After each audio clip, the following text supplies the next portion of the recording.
Rewards when I was a kid, around 9 or 10, my dad got a really high-paying job that forced us to move from middle of nowhere, Pennsylvania, to Brookmont, Maryland. I say forced, but that's probably not the best way to describe what happened in reality. My parents were thrilled to make the move. It was a decision they barely thought about in the span of about a month. We went from this tiny, run-down house's relatively low-income area to a massive property in one of Maryland's nicest suburbs. You might be wondering how I felt about the whole thing. At that age, I was a pretty antisocial kid and mostly kept to myself, so it's not like I was leaving any lifelong friends behind. I didn't really have any to begin with. Years later, my parents would tell me that the prospect of giving me a fresh start was one of the reasons they were so willing to uproot our entire lives. But that's neither here nor there. The move didn't bother me much, and I was able to adjust pretty quickly. It's not like adjusting was very difficult, given the circumstances though. Like I said, the house was huge, and even my 10-year-old self could pick up on the fact that we wouldn't be struggling to make ends meet anymore. I'm not going to bore you about the pointless details about the inside of the house. I'll only tell you what you need to know. I had two older brothers, Sean and Harold. The backyard was easily our favorite part. It had a big lot of twisting hedges that made for perfect games of hide-and-seek tag or whatever else we came up with. But the best feature by far was the tree house at the right edge of the property. Each house on the block was separated by a decently large cluster of tall trees, and the tree house was situated directly within in that patch. I say treehouse, but it was more like a tree castle. It wasn't your dad's run-of-the-mill weekend projects. It was massive, spanning 6 or 7 adjacent trees. It had 3 different levels and an actual staircase built into it. Not those flimsy planks you're probably used to seeing. It was obvious a professional had built it for a while. My brothers and I played in the treehouse every day. It was always the highlight of our day. But eventually, my brother S got bored of the treehouse. They were older and in that awful teenage phase where nothing was cool anymore.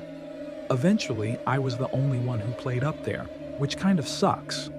I was really torn up about basically being abandoned up there, but my brothers refused to come back, no matter what. I said, one day I climbed up into the treehouse and found a folded piece of paper sitting in the corner. To this day, I still remember the exact words written on that first note. It said, "Hello, I'm the Marshmallow Man. It's nice to meet you. What's your name?" I was the happiest kid alive.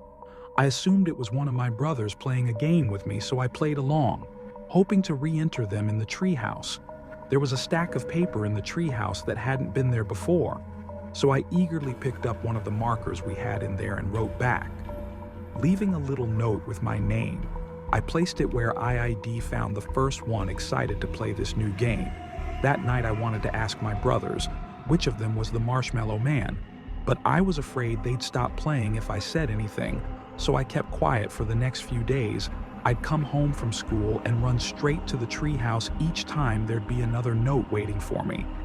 At first the notes were innocent and sounded exactly like stuff my brothers would say.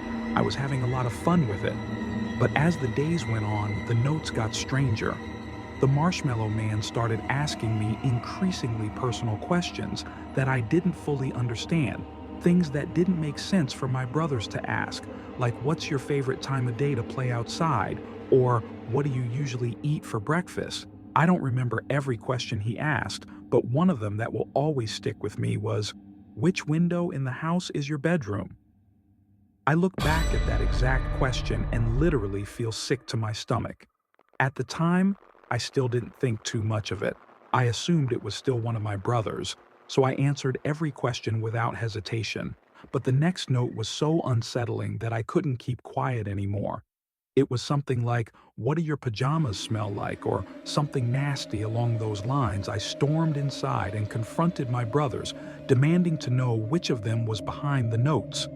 They both started laughing at me and denied it. Both of them swore there was no such thing as the Marshmallow Man and started making fun of me for still playing make-believe. I started crying and ran out of the room. I remember being a mixture of sad and angry. I knew one of them had to be lying.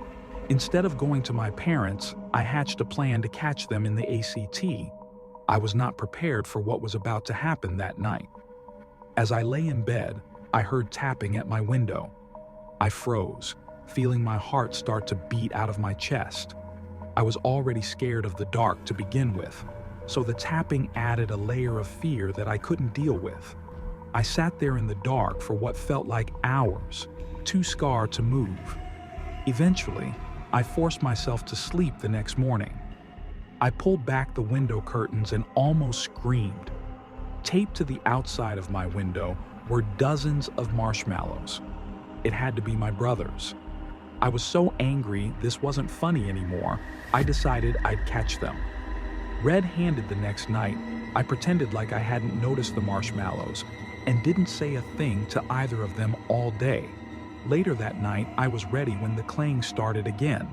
I jumped out of bed and yanked the curtains open, ready to yell at them, but it wasn't my brothers. On the other side of the glass was a man. An old, disgusting man with yellow eyes and what looked like rotting teeth. He had patchy hair on his head and smiled at me when he noticed me looking. I don't think I've ever screamed louder in my life. I felt like I was going to die in that moment. My parents came running, but by the time they got to my room, the man was gone. It was a huge thing. The police searched the property, combing through every inch of the yard and treehouse, but they didn't find anything. They even checked the surrounding area, but that man was never found. Some of our neighbors came outside to see what was going on and reacted in horror when my parents filled them in. I told the police and my parents everything I knew, but there wasn't much I could even say. They took the notes in as evidence, but I doubt they really did anything with them. Then man never came back. My parents told me to never play in the treehouse again, but it's not like I wanted to after that incident anyway. I moved out of that house a while ago, but my parents still live there, and I always take an extra long look at the treehouse whenever I'm back. This remains one of the scariest things that has ever happened to. If this story sent chills down your spine, don't keep it to yourself. Like, share, and subscribe for more eerie tales that will keep you on the edge of your seat. Your support helps bring more unforgettable stories to life. Who knows? The next one might just haunt you a little more. Spread the word and join the community, because the best stories are the ones we share together.